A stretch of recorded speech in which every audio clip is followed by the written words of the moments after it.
yeah, listen, guys, we got to have a talk. We got to have a conversation right here, right now. And it is about our best defensive player. It is about the only defensive player that other teams, that other fans know of. And that's Trey Hendrickson. And we are at a spot with the Cincinnati Bengals where Trey Hendrickson's on a 1-year deal. His contract's up at the end of this one. And I got to be honest with you guys. He ain't coming back. He's not. He's going to go to the highest bidder. And I'm going to go out on a limb and say that the highest bidder is not going to be the Cincinnati Bengals. So we have a decision to make. The Bengals currently sit at 2-4, 6 games into the season. We're on a 4-game losing streak. And while the rest of the conference, the division maybe even, seems like it's up for grabs, and you can convince yourself based on a better performance on Sunday that this team can hang around and maybe they can get into the postseason. That's all good. That's all true, and I believe in all of that. But we've got to come to the realization that the best course forward is to trade Trey. It's not, we should do this. It's not, what do you think about this? It's, we need to do this. And there's a couple different reasons why. The first and foremost is the point that I already laid out. And that is, next year, 2026, the Cincinnati Bengals defensive front, by all likelihood, by all accounts, will not include Trey Hendrickson. So while he's here, in a year where it seemingly seems like the Bengals are heading nowhere, you've got to get something for what is your best defensive player. Now we can talk about the value of that, like what we can get back in return for him, and we'll get to that in a moment. But another reason that we need to do this is to kind of give an audit of this defense. We know what Trey Hendrickson is.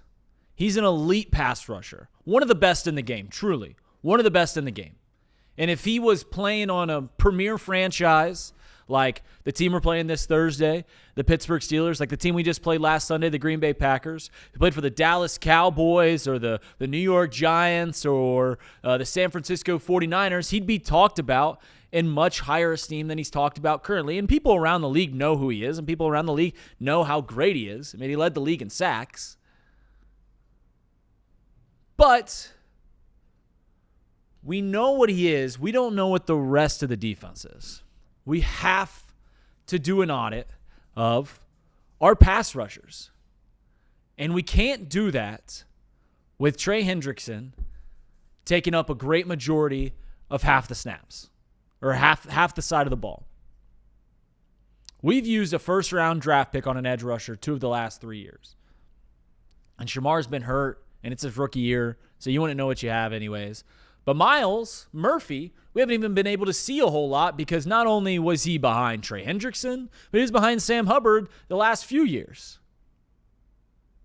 Joseph Asai was, a third-round pick many years ago, but a third-round pick, that's pretty good draft capital on an edge rusher.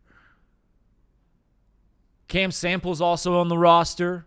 Maybe you can, get a few snaps out of him and he can make some great plays. But point blank, we need to understand that going into this offseason, if we once again need to put some capital towards the edge rushing position, which is the third most important position on the field behind quarterback and our tackles, your offensive tackles.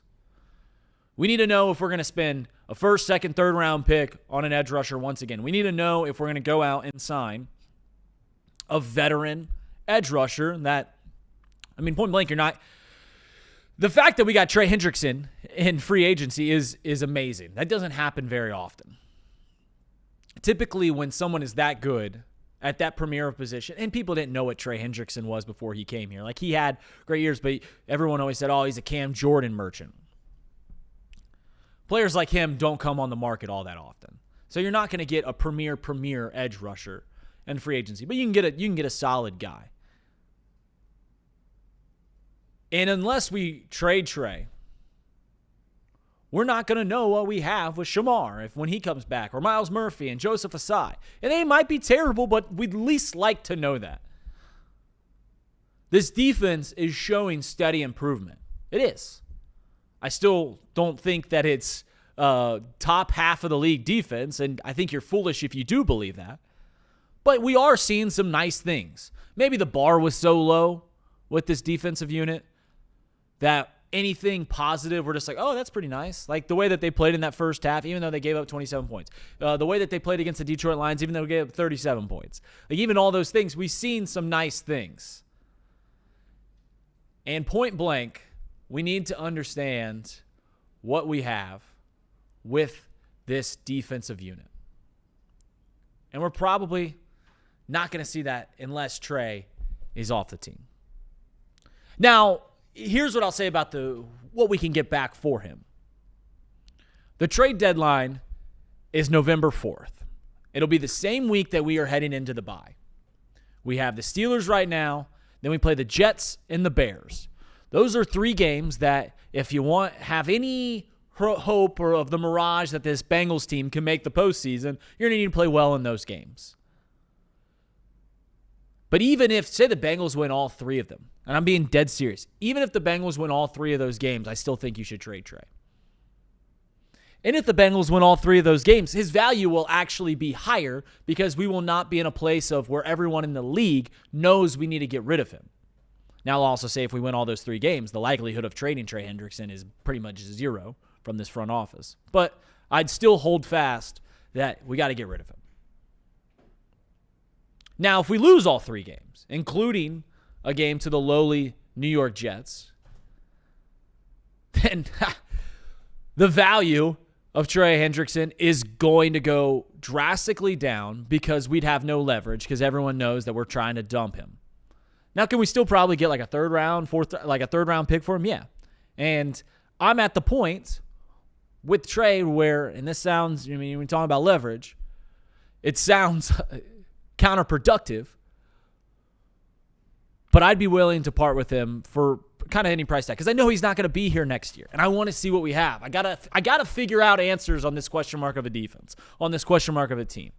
We're going to have a lot of money to spend this offseason. We're going to have draft picks, and we can get a few more if we trade Trey Hendrickson.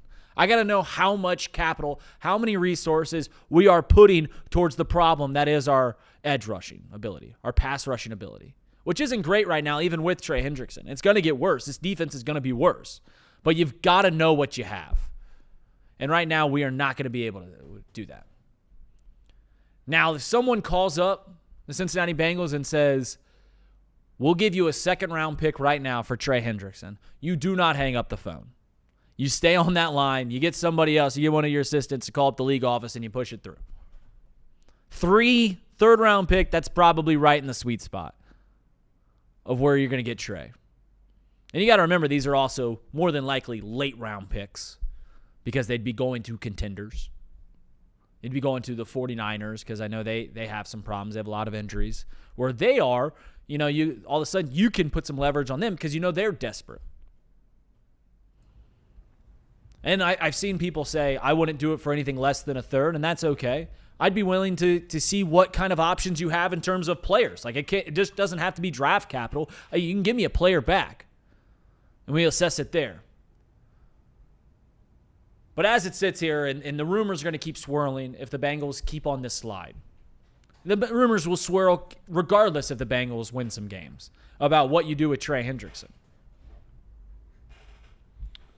But for 2 reasons, I think you got to get rid of him. And the reasons are he's not going to be here next year, and you got to figure out what you have with the other guys.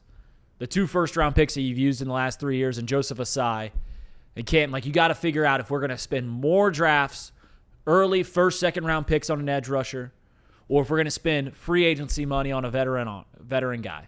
And I don't know who's available in the free agency this year, except for Trey. But you've got to figure out what you're going to do. Stone, your thoughts on the idea of, regardless of what happens these next 3 weeks, wins and losses, whatever it is, getting rid of Trey because A, he's not going to be here, and B, we got to understand what we have with this pass rushing unit. I agree with a lot of the things you said. Obviously, Trey Hendrickson is not going to be a Cincinnati Bengal next year. Even if, Joe Burrow was still here and they went on this crazy playoff run, got to the Super Bowl, this was it for Trey Hendrickson. I think we all understand that. 3 games until the bye. Thursday night, and then you got games against quote-unquote weaker opponents, but the Bears obviously just pulled off an upset last night. You got them and the Jets going into the bye. The deadline is on November 4th, and you and I were talking off the air. Well, if you wait right until the deadline, maybe the value that you can move him, you're not getting as much in return because teams understand that, okay, obviously you are going to move him, desperate, so yeah. his value would go down a little bit. I think you're still in a spot, given the state of the AFC and how you played in the second half on offense against Green Bay. To me, it's 2-1 going into the bye. If you are 2-1 going into the bye, you ride it out and see what you can do. But if you drop one of those games to the Bill or the Jets or the Bears, you're 1-2, you're 0-3. Then I think you move him. But I think you just have to sit here and wait until you get into the bye. Now, if you didn't trade for Joe Flacco and you were just running this thing with Jake Browning, I would agree with you and say, yeah, let's move him right now because this thing's over. But you had some newfound life. You added a quarterback. You traded for Joe Flacco. And there's an opportunity here ahead of you. So I totally am with you in the sense that he's not going to be back next year. And obviously, if you keep him on the team throughout the entirety of this year, then he walks and you get nothing for him. So if you can potentially make a trade where you get some value, right, something the Bengals typically don't do, but shoot, they just did it with Joe Flacco, obviously. But I need to see a couple of more weeks with this Flacco project before moving him at this point. That's my personal opinion. Okay, so let me ask you this. Yeah. Part of the reason that I said that we got to get rid of him, and it's fully understanding that if Trey Hendrickson's not here, we saw Trey Hendrickson banged up in the second half, and the defense took a major step back just this past Sunday. We saw that, how important he is to this defense. He's one of the best defensive players in the league, and this team that is showing improvement would be at a massive disadvantage, more so than they already are if you miss him. But I've got to figure out what we have. That's my opinion. I need to know whether we can rely on Shamar Stewart and Myles Murphy going into next year. And I think there's a lot of Bengals fans that would sit here and go, we already know what we have. We got to go get another piece. We've got Myles Murphy ain't it. We've only seen a couple games of Shamar Stewart, but the combination of Joseph Ossai, Myles Murphy, and Shamar Stewart isn't it. How much credence or how much weight do you put on the ideal of, hey, we've got to see these young guys play? And Trey Hendrickson, as great as he is taking snaps away from guys that we've got to understand if they got the ability or not to play. Yeah, I think the fact that Shamar hasn't been available over the course of the past few weeks plays into that largely.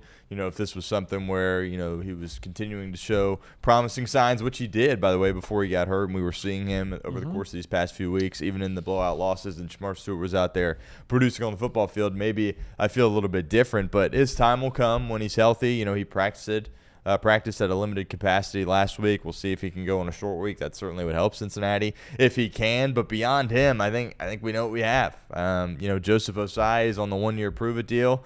Credit to him. He's better than I thought he would be this year, but is he a real difference maker for you? No. He showed up in the first half of the Green Bay game, certainly.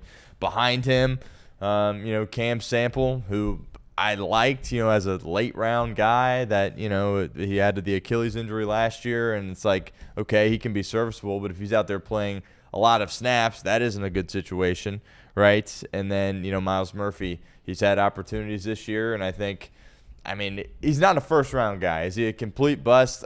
I lean yes, right? Can he be like a guy that looks like a fifth-rounder out there? Yeah, maybe, but he clearly isn't a first-round guy. I just think they've seen it with a lot of these guys. Cedric Johnson, 6th-round pick a couple of years ago. He's on IR. So, it looks a little bit different if Shamar Stewart's healthy, but I think they know what they have at that edge rusher spot, and they don't feel good about it deep down within that organization. And they understand that if they move Trey Hendrickson, they're kind of punting on the season. Zach Taylor actually said about the Shamar Stewart injury, said he's optimistic about him. Okay, that's big. In his press conference yesterday, said he's optimistic, which is big. It's big. We'll continue to see. All right, AJ Worse in the chat put in there, you got to get rid of him because the season is a loss. I'm not fully there. I still am holding on. Maybe it's a desperate case of hope, and we'll get into what I saw from the Bengals on Sunday. I'm holding on because as a fan, I like to see my team compete, and I don't want to completely tank, even though it's kind of probably the better course of action going forward. But point blank, we know Trey's not going to be here next year, and I want to get as many bullets in the chamber when it comes to the draft. I want to clear up some of that space so we can spend it on a free agent this offseason. We'll see. We'll see what happens. Give me likelihood. Give me, I don't know if you want to do it betting odds. I don't want to do it percentage-wise, that Trey Hendrickson is traded this season. Your opinion? Yeah, that's a good question. I mean, it all depends on the record going into the bye. I think if they're 0-3 or 1-2 going into the bye, I think there is a coin flip chance, a 50-50 chance that they make the move. And if they're 2-1 or 3-0 going into the bye, they won't make the move. I'd say 0% if it's 2-1 or 3-0, and 50% if they are 1-2 or 0-3. For the record, other organizations, those numbers would be juiced up a lot more. But just with the Cincinnati Bengals and where they're at, I would say it's a coin flip going into the bye if they go 0-3 or 1-2.